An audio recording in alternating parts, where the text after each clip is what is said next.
Let's get some rifles zeroed in. This is a new Savage Axis, and it's got to be sighted in. I'm Jordy Buck, and this is Michigan Sharpshooters, helping you become well regulated so together we can preserve our freedoms. Bore sighting. I bore sight all my ARs and bolt action rifles. I bore sight other people's ARs and bolt action rifles if they want me to. I do it without a laser, and it only takes a few minutes. First thing I gotta do is pull out the bolt. And make sure it's empty. Yep. Oh, there's the bolt. Now, this part is pretty simple.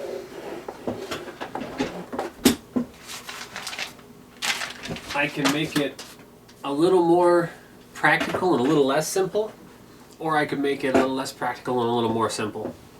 What I like to do is, see, I pulled the bolt out. I like to point the rifle out the window. I know it's unloaded because I can look down the barrel. It's not a safety issue at that point. And I'm going to look down this barrel, and there's a spot out there on the power pole that's right about 100 yards away. There's a little transformer up on the power pole. That's my standard bore sighting target. And what I'll do is I'll look right down that barrel. Take my time and just look right down and get it real centered. And aim it right at that transformer on the power pole. I'll crank her up and down where I need to get about there. Yeah. And I'm pretending I'm aiming at the power pole. It's dark out. I couldn't do this outside if I wanted to now. Alright, so I get it set where I want it. Now, it's a matter of adjusting the scope. I've got the barrel centered to my target that I want it zeroed on. If I'm looking at a target 100 yards away, I'm going to be bore sighting the scope for a 100 yard zero.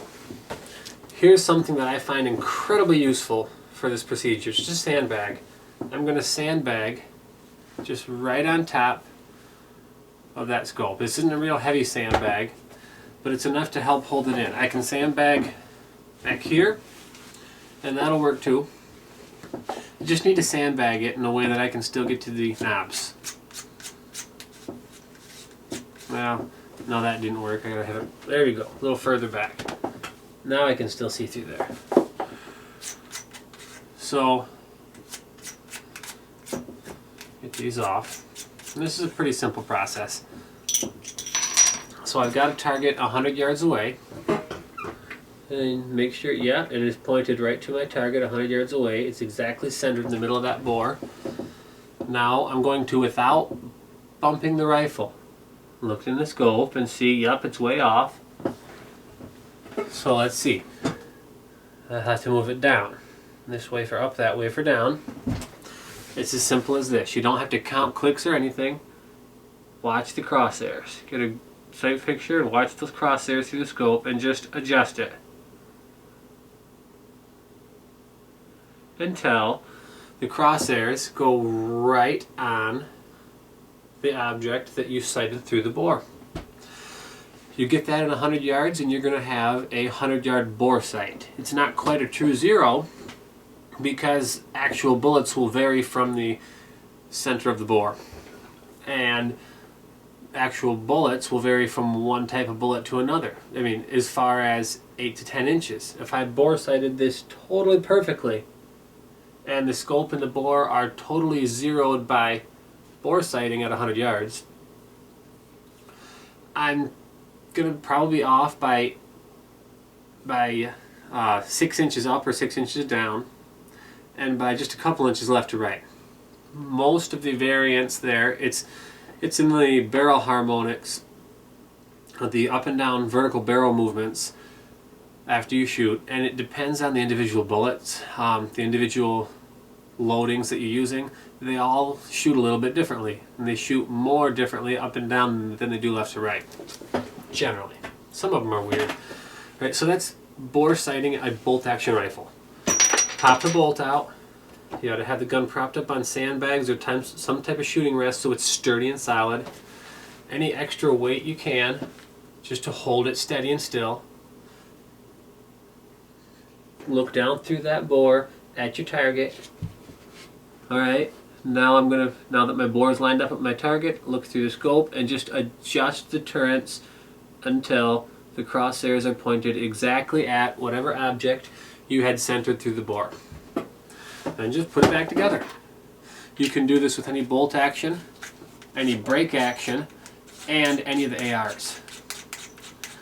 Semi-automatics, I don't know any semi-auto I can do this to because there are no straight inline bolts that I can take apart like that on the semi-autos. They all have a closed receiver, as far as I know. But I will show you, get this in there, how to do the same thing with an AR.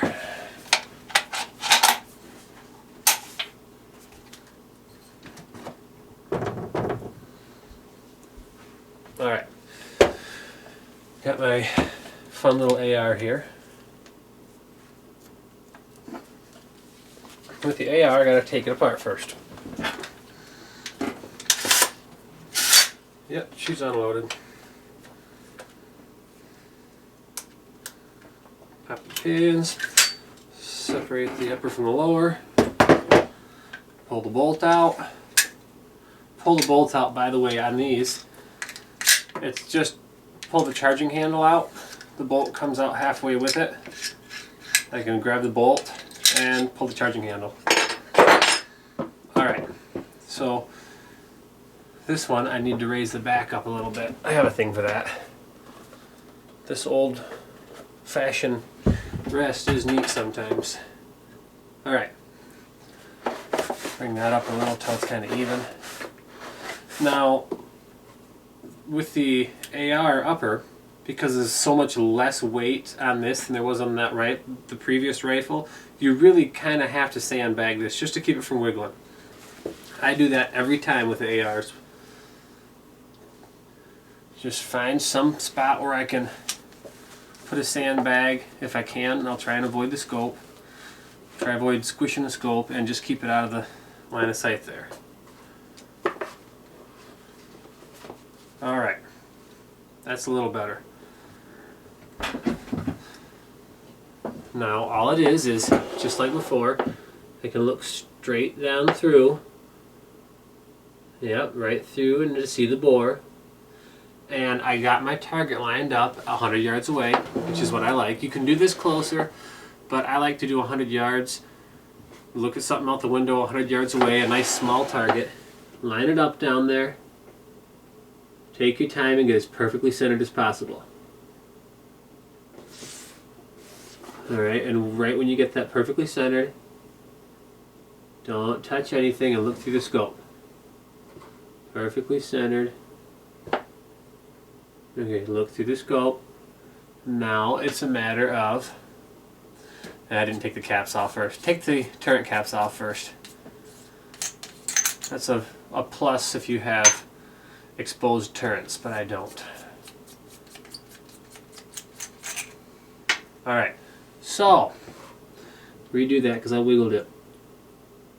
Find the target. I'm actually going to steady it with my hand because it's still really unsteady. These AR uppers are unsteady like this. I'm going to steady it.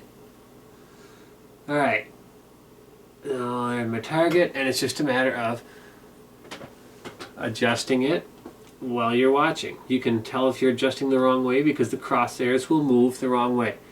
It's super easy. There's no crazy guesswork as to do you need to go up to move the crosshairs up or up to move your bullet up. You just watch the crosshairs and turn the turrets this one and this one until they get to your selected target. At that point, you have bore sighted. That is, bore sighting this way is just as accurate as bore sighting with a laser. It can go a little slower, but honestly often people go quite slow bore sighting with a laser too. There's just nothing too fast about the process. Yeah, it's pretty simple. Not exactly tricky.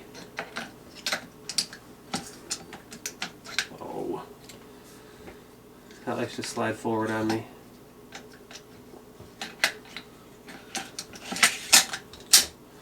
So, bore sighting without a laser bore sighter, totally doable. In fact, I recommend it because I find it often to be more accurate than using a laser.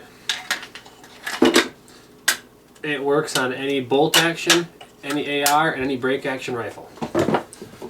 That's how I bore sight to work on getting a basic 0. I bore sight the rifles, the ARs of everybody who comes through my marksmanship courses here locally. We always start that way, and everybody's constantly amazed by how well it works. It's real simple. You don't got to bother with a laser and with batteries. Just pop it open, put it up on a rest, or even just up on a sandbag it up top to hold it in place from wiggling. Adjust the sights. If you're using iron sights, it works the same way. Bore sight through the bore to your bullseye. Adjust the iron sights till they're at your bullseye, and then you will have bore sighted your rifle for whatever distance 0 you put your target up to look at. Easy as that. Well, that's what I have for you today, folks. Thanks for watching Michigan Sharpshooters. If you liked this video, be sure to click the like button. It'll be there somewhere. I'll catch you guys later. Bye now.